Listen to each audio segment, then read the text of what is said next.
والسلام علی رسول اللہ اما بعد کہ جس جگہ پہ ہم کھڑے ہیں یہ سارا میدان جنگ کا مطلب وہ حصہ تھا جہاں پہ جنگ کے مختلف واقعات جو ہیں وہ پیش آئے تھے. سب کو پتہ ہے کہ غزوہ احد جو ہے وہ اسی میدان میں پیش آیا، اور یہ ہمارے پیچھے جو ہے یہ پورا کا پورا بڑا پہاڑ جو ہے یہ سارا احد پہاڑ ہے. آپ کو بتلا چکا کہ یہ بڑا پہاڑ ہے، 7.5 کلومیٹر لمبا ہے یہ پہاڑ. اور یہ اس کے ساتھ یہ جو چھوٹا پہاڑ آپ کو نظر آ رہا ہے اس کا جبل عینین کہا جاتا تھا، اور بعد میں اس کا نام جو ہے جبل رومات بن گیا. وہ کیوں بنا وہ ہم انشاءاللہ بھی ڈسکس کریں گے. تو یہ مدینہ کا یہ شمال ہے ہمارے اس ہاتھ پہ، اس ہاتھ پہ جنوب ہے، اور یہاں اس ہاتھ پہ ہمارے بھی مسجد نبوی واقع ہے. یہ اس وقت کا مدینہ تھا. یہ مشرق ہے اور یہ مغرب ہے. تو اللہ کے نبی صلی اللہ علیہ وسلم جب مدینہ سے نکلے تو میں آپ کو بتا دیا تھا کہ 3 ہجری میں یہ واقعہ پیش آیا. شوال کا مہینہ تھا اور 15 شوال کا دن تھا، اور 15 شوال جمعہ کا دن تھا. عصر کی نماز کے بعد اللہ کے نبی مدینہ سے نکلے، اور ابتدائی طور پہ آپ کے ساتھ 1000 لوگ تھے. اور مدینہ اور احد کے درمیان جو فاصلہ ہے یا جو موجودہ مسجد نبوی کا آپ جو پرانا حصہ ہے اس سے اگر یہ فاصلہ کاؤنٹ کریں تو یہ تقریباً 4.5 کلومیٹر فاصلہ بنتا ہے. تو اللہ کے نبی مدینہ اور اس کے درمیان جو احد کے درمیان ایک جگہ تھی شیخین، وہاں پہ آ کے آپ رکے، اور وہاں پہ آ کے آپ نے لشکر کو ترتیب دیا، اور وہیں پہ آپ نے خود بھی جنگ کا لباس پہنا جسے درع کہا جاتا ہے. تو اسی لیے اب اس محلے کو حی الدرع کہا جاتا ہے، اور اس جگہ پہ جہاں پہ آپ رکے تھے اس جگہ پہ مسجد ہے جسے مسجد درع کہا جاتا ہے. تو یہ وہاں پہ آپ نے پھر جو بچے تھے لوگ جو ابھی بالغ نہیں ہوئے تھے ان صحابہ کو آپ نے واپس بھیج دیا. ان میں کئی نامور صحابہ تھے، سیدنا زید بن ثابت تھے، عبداللہ بن عمر تھے، اسامہ بن زید تھے، برا بن عازب تھے. یہ سب جو تھے اس وقت بچے تھے. تو اس وقت اللہ کے نبی نے ان سب کو جو ہے واپس بھیج دیا کہ آپ لوگ جو ہیں وہ لڑ نہیں سکتے. اور اسی طرح آپ نے یہاں پہ جو ہے وہ لشکر کو بھی ترتیب دیا، اور یہیں سے ہی عبداللہ بن ابی جو ہے وہ اپنے 300 ساتھی لے کے الگ ہوا تھا، جس کو رئیس المنافقین بھی کہا جاتا ہے. تو اس نے بہانہ یہ بنایا کہ میں نے کہا تھا کہ مدینہ میں رہ کے مقابلہ کریں تو آپ نے میری بات نہیں مانی. دوبارہ اللہ کے نبی نے فجر کی نماز جو ہے ہفتے کے دن یہاں پہ آ کے ادا کی. جب آپ یہاں پہ پہنچے تو آپ کے آنے سے پہلے مشرکین مکہ جو ہیں اس میدان میں پہنچ چکے تھے، اور انہوں نے اپنی جو صفیں بنائی تھیں وہ اس میدان کے مغربی جانب تھیں، یعنی کہ اس سائڈ پہ. تو اگر اس دور کے مطابق اللہ کے نبی صلی اللہ علیہ وسلم نے ان کے سامنے جو ہے صفیں بنائی تھیں. مسلمانوں کی جو صفیں ہیں اس پہاڑ کی پچھلی جانب تھی، اور ان کا رخ جو ہے ان کے سامنے تھا، یعنی کہ اس ہاتھ پہ مسلمان تھے، جس طرح رخ پہ یہ کھڑے ہیں اس ہاتھ پہ مشرکین مکہ تھے. اور اللہ کے نبی صلی اللہ علیہ وسلم نے مسلمانوں کا جھنڈا جو ہے سیدنا مصعب بن عمیر رضی اللہ تعالیٰ عنہ کے ہاتھ میں دیا تھا، کیونکہ اس دور میں کیونکہ آمنے سامنے صفیں بنتی تھیں، ایک آدمی کے ہاتھ میں جھنڈا ہوتا تھا، اور پہلے جو مقابلہ ہے وہ ایک ایک کر کے شروع ہوتا تھا، دونوں طرف سے ایک ایک آدمی نکلتا تھا. تو مسلمانوں کی طرف سے سب سے پہلے سیدنا علی بن ابی طالب رضی اللہ تعالیٰ عنہ جو ہیں وہ نکلے، اور انہوں نے اپنے مد مقابل کا جو ہے خاتمہ کیا. پھر اللہ کے نبی کے چچا جان سیدنا امیر حمزہ نکلے جو بعد میں اس جنگ میں شہید بھی ہوئے، انہوں نے پھر مقابلہ کیا، اور پھر اس کے بعد آہستہ آہستہ جو ہے عام جنگ جو ہے وہ شروع ہوگی. تو اللہ کے نبی نے جنگ شروع ہونے سے پہلے جب میدان جنگ کا جائزہ لیا تو آپ کو یہ دیکھ کے یہ لگا کہ یہ پہاڑ جو ہے اس کی بڑی اہمیت ہے. کہ یہ جو پہاڑ تھا یہ اس وقت بہت اونچا تھا. ابھی یہ مٹی کا پہاڑ ہے تو وقت کے ساتھ ساتھ چھوٹا ہوتا جا رہا ہے، بارشیں ہوتی ہیں، مختلف واقعات کی وجہ سے چھوٹا ہو گیا. تو یہ جس جگہ پہ ہم کھڑے ہیں یہ اور ادھر سے لے کے پیچھے تک یہ سارا مسجد والا علاقہ جو ہے یہ وادی تھی. جیسے آپ کو یہ نظر آ رہی ہے نہر سی بنی ہوئی ہے، تو عرب کی زبان میں اس کو وادی کہا جاتا ہے جو نیچا علاقہ ہوتا ہے. تو یہ بھی ساری اس طرح دور تک وادی تھی. اب اس کو میدان بنا دیا گیا. تو یہ اللہ کے نبی کو خطرہ محسوس ہوا کہ جہاں پہ مسلمانوں کی صفیں تھیں وہاں سے اگر اس جگہ سے کوئی گزرتا تھا تو اس کو نظر نہیں آتا تھا، جبکہ ان کے یہ سامنے تھا علاقہ تو وہ ادھر داخل بھی ہو سکتے تھے، اور یہاں سے ان کو سامنے سے نظر بھی آتا تھا اگر کوئی یہاں پہ موجود تھا. اور مسلمانوں اور اس کے درمیان یہ وادی موجود تھی.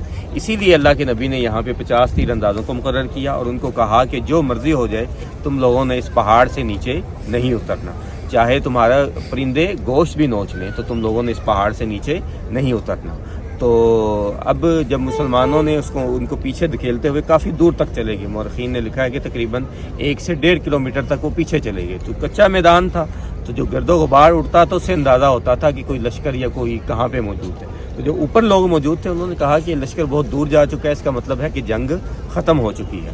تو اسی لیے ان کا آپس میں اختلاف ہوا، تو ان میں سے 40 لوگ جو ہیں اپنے امیر سیدنا عبداللہ بن جبیر رضی اللہ تعالیٰ عنہ کی نافرمانی کرتے ہوئے نیچے اتر گئے، اور ان کہا کہ جنگ ختم ہوگی، ہم نیچے جا رہے ہیں۔ تو اوپر جو لوگ رہ گئے وہ 10 تھے۔ اب تو سیدنا خالد بن ولید رضی اللہ تعالیٰ عنہ جو اس وقت تک مسلمان نہیں ہوئے تھے، جن کو اللہ کے نبی نے سیف من سیوف اللہ کا لقب دیا کہ اللہ کی تلواروں میں سے ایک تلوار، جن کے بارے میں مورخین نے لکھا ہے کہ انہوں نے 100 سے زائد جنگوں میں حصہ لیا زمانہ جاہلیت اور اسلام میں، اور اللہ نے کبھی ان کو شکست کا منہ نہیں دکھایا۔ تو انہوں نے جب وہ اس سے پہلے ایک بار اس در سے گزرنے کی کوشش کر چکے تھے، لیکن اوپر موجود تیر اندازوں نے انہیں واپس جانے پہ مجبور کر دیا۔ اب جو قریش مکہ کا گھڑ سواروں کا دستہ تھا وہ ان کے پاس تھا۔ اس دور میں لشکر کے حصے ہوتے تھے، یعنی تیر انداز الگ ہوتے تھے، پیدل جو تلواروں سے لڑنے والے الگ ہوتے تھے، گھوڑوں پہ لڑنے والے الگ ہوتے تھے۔ جو گھوڑوں پہ لڑنے والے تھے وہ سیدنا خالد بن ولید کے ساتھ تھے۔ تو اب جب انہوں نے اوپر دیکھا کہ لوگ بہت کم رہ گئے ہیں، تو انہوں نے اب جو ہے اپنے گھوڑے وغیرہ چھوڑے اور وہ سیدھا پہاڑ کے اوپر چڑھے اپنے ساتھیوں سمیت، وہ تعداد میں زیادہ تھے۔ تو ان 10 کو انہوں نے مقابلہ کر کے جو ہے وہ شہید کر دیا، اور اس کے بعد سیدنا خالد بن ولید رضی اللہ تعالیٰ عنہ اس جگہ سے گزرتے ہوئے، یہ یعنی ساری وادی سے یہاں سے گزرتے ہوئے اس پہاڑ کے پیچھے، یعنی مسلمانوں کی صفیں تھیں، تو وہاں سے ان کے پیچھے داخل ہوئے۔ اکثر مسلمان جو ہیں ان کا رخ اس طرف تھا، اور وہ کافی آگے تک جا چکے تھے۔ تو دوسرا میدان جنگ تھا، شور بھی ہو رہا تھا، تلواریں چل رہی ہیں، گھوڑے بھاگ رہے ہیں، گرد و غبار اڑ رہا ہے، اس لیے اکثر مسلمانوں کو پتہ نہیں چلا کہ اچانک ان کے اوپر جو ہے وہ حملہ ہو چکا ہے۔ تو وہ لوگ جو ہیں وہ گھبرا گئے، اور دوسری طرف اب قریش مکہ جو پیچھے کو پسپا ہو رہے تھے، انہوں نے جب دیکھا کہ خالد بن ولید رضی اللہ تعالیٰ عنہ حملہ کر چکے ہیں، اب وہ بھی واپس پلٹ گئے، یعنی کہ مسلمان جو ہیں 2 گروہوں کے درمیان اب پھنس گئے۔ تعداد مسلمانوں کی پہلے سے کم تھی۔ تو اب ہوا یہ کہ اسی دوران ایک کافر نے سیدنا مصعب بن عمیر رضی اللہ تعالیٰ عنہ کو شہید کر دیا۔ تو ایک تو جھنڈا پھر گر گیا، تو جب اس دور میں جھنڈا گرتا تھا تو یہ سمجھا جاتا تھا کہ لشکر جو ہے یہ شکست کھا چکا ہے، اور دوسری طرف سیدنا مصعب بن عمیر رضی اللہ تعالیٰ عنہ کی شکل و شباہت جو ہے اللہ کے نبی سے بہت زیادہ ملتی تھی۔ تو جس نے ان کو شہید کیا اس نے یہ اعلان کر دیا کہ میں نے نعوذ باللہ محمد صلی اللہ علیہ وسلم کو قتل کر دیا۔ اب جب اکثر مسلمانوں نے یہ سنا تو وہ گھبرا گئے، یعنی کہ ایسی خبر تھی جو ان کے لیے بالکل ناگہانی قسم کی تھی، بالکل پریشان کرنے والی تھی۔ تو بہت سے مسلمان پھر ادھر سے ہی واپس مدینہ کی طرف پلٹ گئے۔ تو اسی دوران پھر سیدنا علی بن طالب رضی اللہ تعالیٰ عنہ نے جو ہے وہ جھنڈا اٹھا لیا دوبارہ، اور اب جو مشرکین جو ہیں وہ اللہ کے نبی کے خیمے کے ارد گرد جو ہیں وہ جمع ہو گئے۔ تو اب اللہ کے نبی کے پاس وقت ابتدائی طور پہ صرف سیدنا ابو بکر صدیق رضی اللہ تعالیٰ عنہ تھے۔ تو اب جب مشرکین جمع ہو گئے تو کچھ صحابہ بھی تیزی سے آپ کے خیمے کی طرف پلٹے اور آپ کی طرف پلٹے۔ تو صرف ابتدائی طور پہ 9 لوگ آپ کے ارد گرد تھے، لیکن مشرکین کا جو جتھا حملاور ہوا اس کی تعداد بہت زیادہ تھی۔ تو انہوں نے جو حلہ بولا تو اس سے پھر ان میں سے 7 صحابہ کرام جو ہے وہ اللہ کے نبی کی حفاظت کرتے کرتے شہید ہوئے، اور صرف آپ کے ارد گرد اب 3 لوگ تھے۔ لیکن پھر سیدنا سعد بن معاذ رضی اللہ تعالیٰ عنہ جو انصار کے سردار تھے، انہوں نے جو ہے آواز بلند یہ نعرے لگانے شروع کیے کہ اللہ کے نبی جو ہے حیات ہیں، تو آپ لوگ جو ہیں جمع ہو جائیں۔ تو پھر بہت سے صحابہ کرام جو ہے تیزی سے پلٹے اور آپ کے ارد جمع ہوئے۔ لیکن میری بات ہے کہ مشرکین کی تعداد اس کے مقابلے میں بہت زیادہ تھی، اور پھر اسی دوران پھر اللہ کے نبی صلی اللہ علیہ وسلم کو جو ہے زخمی کیا گیا، اور اللہ کے نبی نے میں آپ کو بتلایا کہ جنگ کا لباس جو ہے وہ اس جگہ سے پہن لیا تھا جو لوہے کا لباس ہوتا ہے۔ اس وجہ سے آپ کا جسم تو محفوظ رہا، اور سر پہ بھی آپ نے لوہے کا جو تاج سا ہوتا ہے جسے خود کہتے ہیں وہ پہنا ہوا تھا، لیکن آپ کا چہرہ مبارک جو ہے وہ ننگا تھا۔ تو انہوں نے آپ کے چہرے کو ہی نشانہ بنایا، ایک تلوار کا دستہ جو ہے آپ کے دانتوں پہ لگا جس سے آپ کے 4 دانت مبارک جو ہیں وہ شہید ہوئے۔ کسی نے آپ کو لوہے کا پنجہ مارا جو آپ کے ادھر لوہے کا کچھ حصہ داخل ہو گیا جس سے آپ کو بہت زیادہ خون بہا، اور اسی طرح آپ کا ماتھا جو ہے اس پہ بھی زخم آیا، اور اتنا زیادہ خون بہا کہ آپ کا پورا جو لوہے کا لباس تھا وہ خون سے تر ہو گیا، اور آپ کے جوتے جو تھے ان کے اندر خون بھر گئے۔ اور اب صحابہ کرام رضی اللہ تعالیٰ عنہ کو یہ خدشہ محسوس ہونے لگا کہ کہیں اس وجہ سے اللہ کے نبی صلی اللہ علیہ وسلم کی جو ہے وہ شہادت نہ ہو۔ تو اس لیے صحابہ کرام نے پھر آپ صلی اللہ علیہ وسلم کو اس جگہ سے نکالنے کی کوشش کی۔ تو سیدنا طلحہ بن عبید اللہ رضی اللہ تعالیٰ عنہ ایک صحابی تھے جو عشرہ مبشرہ میں سے شامل ہیں، انہوں نے آپ کو اپنے کندھوں پہ اٹھایا اور لے کے یہاں سے مطلب اس جگہ سے گزر کے احد پہاڑ کے اوپر جو ہے آپ کو لے کے گئے۔ تو آپ اندازہ لگائیں کہ پورے لشکر کے اندر سے نکل کے وہ آپ کو بگاتے ہوئے لے کے گئے، اور اس دوران ان کی اپنی بازو بھی جو ہے وہ ضائع ہو گئی۔ اور اسی لیے اللہ کے نبی صلی اللہ علیہ وسلم نے ان کے بارے میں کہا تھا کہ جس نے کسی زندہ شہید کو دیکھنا ہے وہ طلحہ کو دیکھے۔ تو اسی طرح بہت سے صحابہ نے اس طرح قربانیاں دیں۔ سیدنا ابو طلحہ انصاری رضی اللہ تعالیٰ عنہ ایک صحابی تھے، ان کے بارے میں آتا ہے کہ وہ جب مشرکین مکہ تیر پھینک رہے تھے تو اللہ کے نبی صلی اللہ علیہ وسلم کے سامنے سینہ یوں پھیلا کے کھڑے ہو گئے، جتنے تیر آتے تھے اپنے سینے پہ کھاتے تھے، یہاں تک کہ ان کا پورا سینہ جو ہے وہ چھلنی ہو گیا۔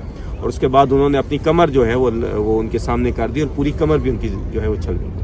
اور اسی طرح سیدنا عبد الرحمن بن عوف رضی اللہ تعالیٰ عنہ کے بارے میں آتا ہے کہ ان کے پیٹ کی جو آنتیں ہیں وہ ساری کی ساری باہر آ گئی، اور اسی طرح وہ لڑتے مطلب اپنے زخموں کی پرواہ کیے بغیر۔ اور بہت سے صحابہ نے اس طرح سیدنا امیر حمزہ رضی اللہ تعالیٰ عنہ لڑتے لڑتے جو ہیں ان کے بارے میں آتا ہے کہ یہ جو یہاں پہ بھی یہ مسجد ہے، اس جگہ پہ چھوٹے چھوٹے وہ جو ٹیلے نما پہاڑ تھے، تو وہ جو ہے وہ اس طرح لڑتے لڑتے آ رہے تھے، تو ایک وحشی بن حرب جو جبیر بن مطعم ایک قریش مکہ کے سردار تھے، تو انہوں نے اپنے جو یہ غلام ہے اس کو یہ کہا تھا کہ اگر تم علی یا حمزہ رضی اللہ تعالیٰ عنہما ان دونوں میں سے کسی ایک کو اگر تم قتل کر دو گے تو میں تمہیں آزاد کر دوں گا۔ تو وہ افریقی غلام تھے، تو ان کے لوگوں کا نشانہ بہت اچھا ہوتا تھا، تو اب پہلے تو علی کے پیچھے پیچھے رہا لیکن اسے موقع نہ ملا، اب امیر حمزہ کے پیچھے آیا، تو وہ اب یہ میدان جنگ سے ہٹ کے علاقہ تھا، تو ادھر وہ اس نے طاق لیا کہ سیدنا امیر حمزہ جو ہے ادھر آ رہے ہیں، تو وہ ایک مشرک کے پیچھے پیچھے آئے، تو اس کے ساتھ وہ مقابلہ کرتے کرتے اس کو انہوں نے قتل کیا۔ تو اسی دوران یہ ٹیلے کے پیچھے چھپ کے بیٹھا تھا، تو اس نے وہ نیزہ جو ہے وہ ان کی طرف پھینکا، جو ان کے یہاں سے داخل ہوا اور یہاں سے نکل گیا، اور زہر آلود تھا، اور وہ موقع پہ ہی امیر حمزہ رضی اللہ تعالیٰ عنہ جو ہے وہ شہید ہو گئے۔ تو بہرحال اللہ کے نبی صلی اللہ علیہ وسلم کو بھی صحابہ لے کے جب اوپر چلے گئے تو اب اللہ کے نبی کی حفاظت کچھ حد تک ممکن ہو۔ اب سیدنا سعد بن ابی وقاص رضی اللہ تعالیٰ عنہ جو ہے وہ تیر پھینکتے رہے، اور ساتھ اللہ کے نبی نے اس موقع پہ ان کو تیر کو خود پکڑاتے تھے، اس موقع پہ اللہ کے نبی نے ان کو کہا کہ ارمی یا سعد فدا کا ابی و امی، کہ سعد آپ ان پہ تیر پھینکیے، میرے ماں باپ آپ پہ قربان ہیں۔ تو یہ مطلب بہت بڑا جملہ ہے، محاورہ ہے، جس کا مطلب ہوتا ہے کہ میرا سب کچھ آپ پہ قربان ہے۔ یہ عموماً صحابہ کرام جب اللہ کے نبی کو مخاطب کیا کرتے تھے تو یہ کلمات کہا کرتے تھے کہ فدا کا ابی و امی یا رسول اللہ، تو اللہ کے نبی نے اس موقع پہ ان کو یہ کہا۔ اور سیدنا علی رضی اللہ تعالیٰ عنہ سیدنا سعد کو کہا کرتے تھے کہ آپ وہ خوش نصیب واحد شخصیت ہیں جن کو اللہ کے نبی نے یہ کلمات کہے۔ تو بہرحال اس کے بعد پھر یہ جنگ جو ہے یہ سورج طلوع ہونے کے ساتھ شروع ہوئی تھی، اور ظہر سے پہلے پہلے یہ جنگ جو ہے وہ ختم ہو گئی۔ اور پھر اس کے بعد اب مشرکین مکہ جو ہیں وہ آہستہ آہستہ اکٹھے ہوئے، اور میدان جنگ سے نکلنے سے پہلے ابو سفیان رضی اللہ تعالیٰ عنہ جو ان کے اس وقت سردار تھے، مسلمان نہیں ہوئے تھے، تو انہوں نے نعرہ لگایا کہ کیا تم میں محمد موجود ہیں؟ تو اللہ کے نبی نے صلی اللہ علیہ وسلم، تو اللہ کے نبی نے ان کو کہا کہ خاموش رہو، ان کو جواب مت دو تاکہ ان کو ہماری جگہ کا پتہ نہ چل جائے۔ اس کے بعد انہوں نے کہا کہ ابو بکر موجود ہیں، عمر موجود ہیں۔ تو ایک تو یہ پتہ چلا کہ ان کو بھی یہ پتہ تھا کہ اللہ کے نبی کے بعد اہمیت جو ہے وہ ابو بکر و عمر کی ہے۔ اور پھر اس کے بعد اس نے کہا کہ ابو سفیان نے کہا کہ آج ہمارا جو بت ہے حبل، اس کی جیت ہوئی ہے، اور مسلمانوں کے معبود کی آج شکست ہوئی۔ اب جب یہ کلمات کہے تو اب اللہ کے نبی صلی اللہ علیہ وسلم نے کہا کہ ان کو جواب دیجئے، کیونکہ اب اس نے اللہ پہ سوال اٹھایا ہے۔ تو پھر سیدنا عمر رضی اللہ تعالیٰ عنہ نے ان کو جواب دیا کہ پہلے انہوں نے کہا کہ اللہ اکبر 3 بار نعرہ لگایا، پھر کہا کہ اللہ اعلی و اجل، کہ اللہ جو ہے وہ سب سے بلند ہے، اللہ جو ہے سب سے زیادہ عزتوں والا ہے۔ اور اس کے بعد ابو سفیان ان کو جواب میں کہا کہ آج ہمارا جو بت ہے عزا، اس نے ہماری مدد کی اور ہماری جیت ہوئی۔ اب سیدنا عمر رضی اللہ عنہ نے ان کو جواب دیا کہ اللہ مولانا ولا مولا لکم، کہ اللہ ہمارا حامی اور مددگار ہے اور تمہارا کوئی حامی اور مددگار نہیں ہے۔ تو اب ان کا آپس میں ایک بار منصوبہ بنا کہ اب دوبارہ اللہ کے نبی پہ حملہ ور ہوتے ہیں، لیکن اللہ نے ان کے دلوں میں رعب ڈال دیا اور وہ میدان جنگ سے چلے گئے۔ اب اس جنگ میں مسلمانوں کا جانی طور پہ 70 لوگ جو ہیں شہید ہوئے، 70 سے زیادہ زخمی ہوئے، لیکن جو قریش مکہ مقصد لے کے آئے تھے اس میں وہ پھر بھی کامیاب نہیں ہوئے۔ ان کا مقصد کیا تھا کہ یا تو اللہ کے نبی کو شہید کر دیا جائے نعوذ باللہ، اور یا پھر مدینہ پہ قبضہ کیا جائے، لیکن یہ دونوں ان کے کام جو ہے وہ ناکام رہے۔ تو لیکن مسلمانوں کو ایک چھوٹی سی نافرمانی کی بدولت کہ کچھ صحابہ کو یہ غلط فہمی ہوئی کہ اللہ کے نبی کا مطلب یہ ہے کہ جنگ ختم ہو جائیں تو پہاڑ سے نیچے اتر جائیں، اس کے بدولت اتنی شکست ہوئی۔ تو اس میں سبق اصل یہی ہے کہ اللہ کے نبی کے ہم ایک دن میں کتنی بار جو آپ کے فرامین ہیں ان کی نافرمانی کرتے ہیں، تو ہم خود اندازہ لگا لیں کہ ہم اپنا کتنا نقصان کر رہے ہیں، جو ظاہری طور پہ ہمیں تو اندازہ نہیں ہوتا، لیکن وہ کتنا نقصان بن سکتا ہے، یہ اللہ تعالیٰ ہمیں اس چیز سے محفوظ رکھے۔ تو یہ اس جنگ کا مختصر حال ہے۔ صحیح طور پہ یہ جو آپ کو کالے پتھر والی جگہ نظر آ رہی ہے، یہاں پہ اللہ کے نبی کے چچا جان امیر حمزہ سیدنا مصعب بن عمیر اور آپ کے پھپھو زاد عبداللہ بن جہش رضی اللہ تعالیٰ عنہ، یہ تینوں یہاں پہ دفن ہیں۔ وہ پیچھے آپ کو چھوٹی چھوٹی دیوار جو نظر آ رہی ہے، وہاں پہ باقی 8 شہداء کی قبریں ہیں۔ تو یہ وہ جگہ ہے جہاں پہ امیر معاویہ کے حکم پہ اس جگہ پہ مٹی ڈالی گئی تھی، کیونکہ یہ بھی ساری نیچی جگہ تھی۔ تو آپ دیکھیں تو آپ کو محسوس بھی ہوگا کہ جگہ اونچی کی گئی ہے۔ تو یہاں پہ انہوں نے پھر یہ قبریں جو ہے بعد میں بنائی گئی۔